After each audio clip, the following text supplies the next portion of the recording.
Wow, what a terrific morning. I've met several neighbors who are fortunate to live close by and have their dog for a morning walk, and probably the dog's looking around saying, gee, there's a happening here today. Sometimes when I start an event, I do the Sesame Street thing, right? So today is brought to you by the number 3. Okay, 3 for the what? Third planet from the sun, and that's where we are. That's where we live. That's where we thrive. It's our one and only, right? And the letter E, which is like Earth and everybody, and it's where we're blessed to create a community together, to, on one hand, shape our environment, and on the other hand, be shaped by our environment. We have the natural environment, we have the built environment, and we also have the virtual environment. And we can influence all of those in our life. The time that we can share, and I hope as you've toured some of the different initiatives that the city has, which would connect us to make sure that we're responsible stewards of the water, that covers, I think it's 3/4 of the planet's surface, right? And so yet we live in a desert oasis, and water is our lifeline. We're calling and we're hitting into some difficult times for water availability, and that means that as individuals we know what that means. It's just the law of scarcity, and that's how we have to help one another to make a better world. The other area that's very important is looking at the pollinators and the pollinator role in our food nourishment. And actually, I kind of think that people are pollinators too, right? In order to thrive and grow, we have to share with one another and have a nurturing, fruitful life. The staff is always available. You'll hear about the tour that we're going to have at the water campus, and this is just the start, as you say, of a whole week. In honor of,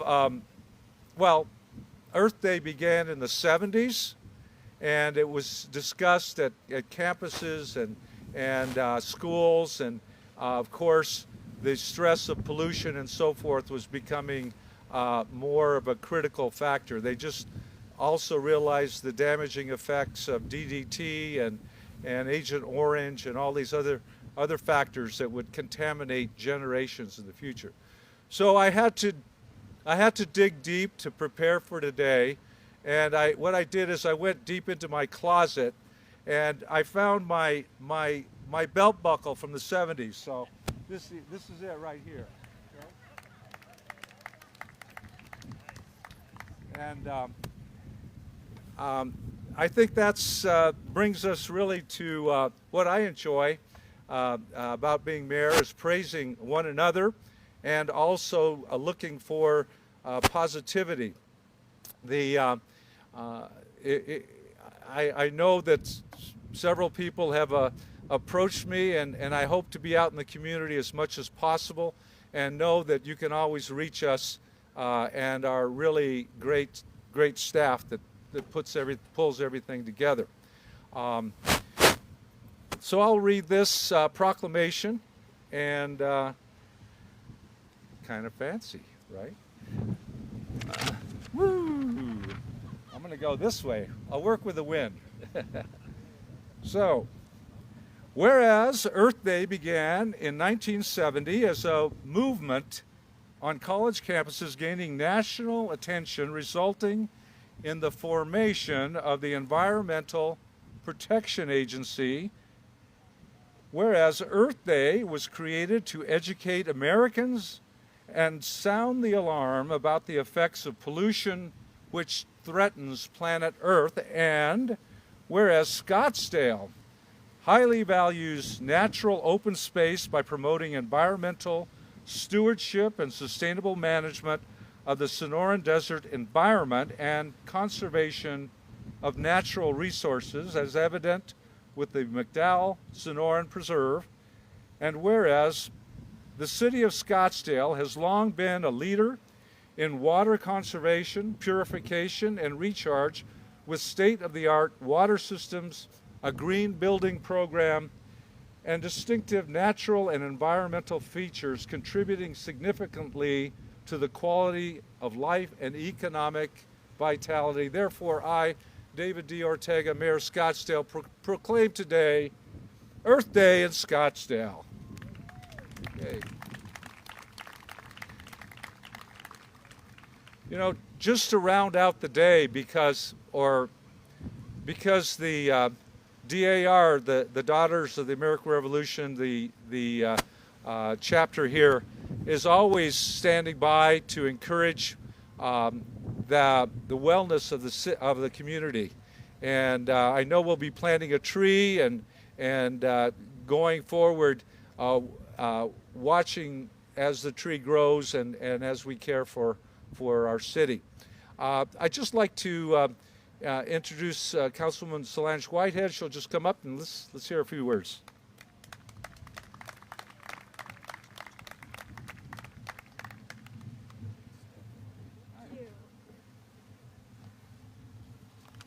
Well, thank you, Mayor, and thank you everybody for coming. It is a very beautiful Earth Day. I spent a couple evenings ago with a group of people, and a young woman said to me, cities always talk about caring for the environment, but I'm getting jaded. Do cities actually do anything? Well, let me tell you, the city of Scottsdale does a whole heck of a lot, and we've really ramped it up in the last 4 years. So let me just talk about 3 areas. When it comes to climate, the number one way that a city can reduce the impact of climate change is protect open space. Can you guys hear me okay? It's pretty windy up here. Okay, so has Scottsdale protected open space? Oh, heck yeah. 30% of our city is protected. And not only that, as our population grows, we need to expand how much open space is available, because open space, it is good for our health, it's good for our prosperity, but it also, again, reduces the heat in the area, and it is a carbon sink. So we're adding new parks, we're taking care of the parks we have, and we're expanding, we're looking at expanding the preserve as the voters intended. So 30%, not bad. Now let's talk about water. That's on everybody's mind. So our 2 best new resources of water are recycled water and conserved water, water we don't use.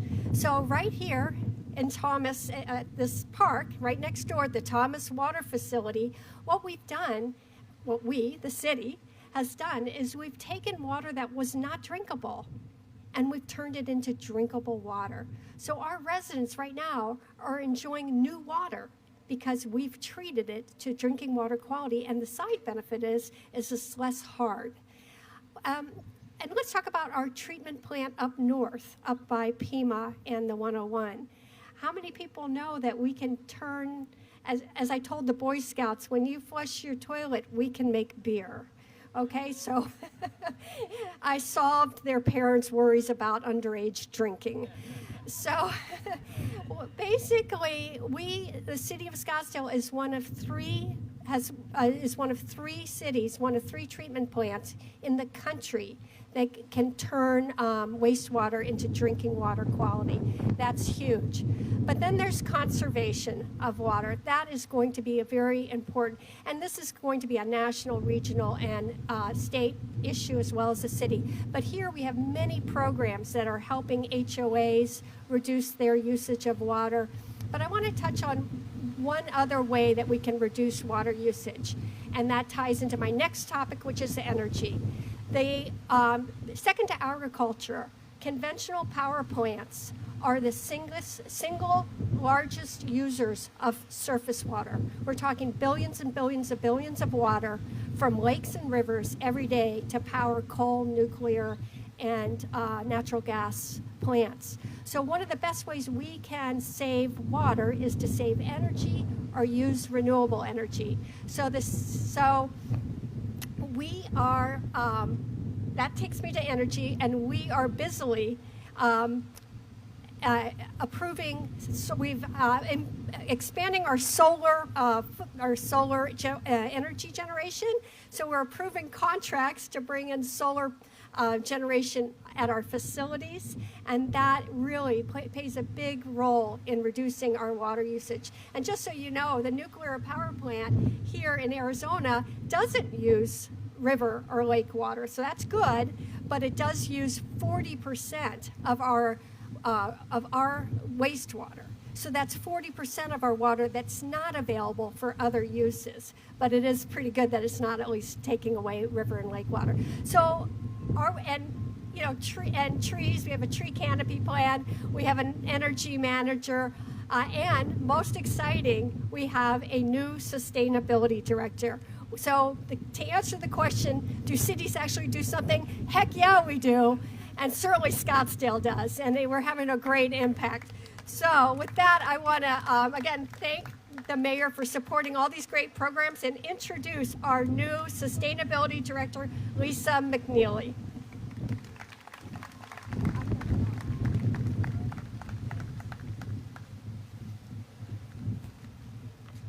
So hi, everybody.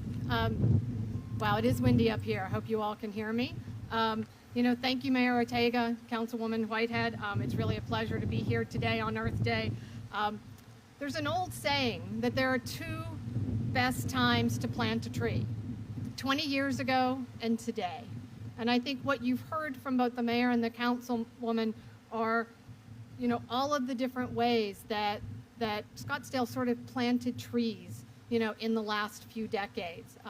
But it's a call for us to continue those investments in the environment and to lead and to really start to solve problems early, but also to keep innovating. And so, as we've heard, there were a lot of ways where Scottsdale started early. I can add to the list with the building codes, with all of the work on low impact development and green infrastructure. All of these areas are, I hope we can take the time today to reflect on how these are areas where we can continue to see new projects and important successes. Conservation is really a core feature of the character of Scottsdale, and it's what drew me here. And I hope that we can all reflect on how it also helps this city be a more livable place. So as director, that's probably more what you want to hear about. I've been asked to start planning for the future, to start planting trees today that will yield benefits in the future. One way is the development of our city's first sustainability plan. We're going to be starting from the strategies and the framework in the general plan and crafting a roadmap for implementing sort of some of those high priority projects and high impact actions over the next 5 to 10 years. We'll be holding community meetings in the coming weeks. And they'll be releasing a survey, and there'll be other ways for people to provide input, including just sending me an email or giving me a call. I think you can find my email address on the website. And we have a goal of presenting this plan to the council for adoption by the end of the year. Another priority is going to be a heat impact plan, an urban heat plan, sort of both management strategies so that people are able to stay cool at home, but also ways to mitigate heat as people move around their neighborhoods. How do we increase shade? What are other cooling strategies? And there's a study that's been done that looks at sort of where some of this work is most needed in the city and some of the most effective steps, and that'll be shared out soon. And finally, I want to talk about efforts to increase engagement, things like we're doing today. We want to share more stories, like the mayor and the councilwoman shared about what the city's doing with our residents, connecting more with employees to generate new ideas and make sure that we're listening to all voices. And so you're getting chances here with the booths here. Invite you to make sure that you get a chance to stop by. The Scottsdale Environmental Advisory Commission has a pilot tree inventory as a way for you to help us get the data that we need to move forward and to do better. But so today is the day to reflect on what we're doing and what we can do to make the city more sustainable. And I hope that you get to take advantage of all the events that are coming up. And my final thought is to enjoy the day. Enjoy the earth and enjoy the earth today and have a happy Earth Day. So thank you. And I think I'm handing it back over to Andy here really quickly, but hopefully I get a chance to meet everybody here. Thank you.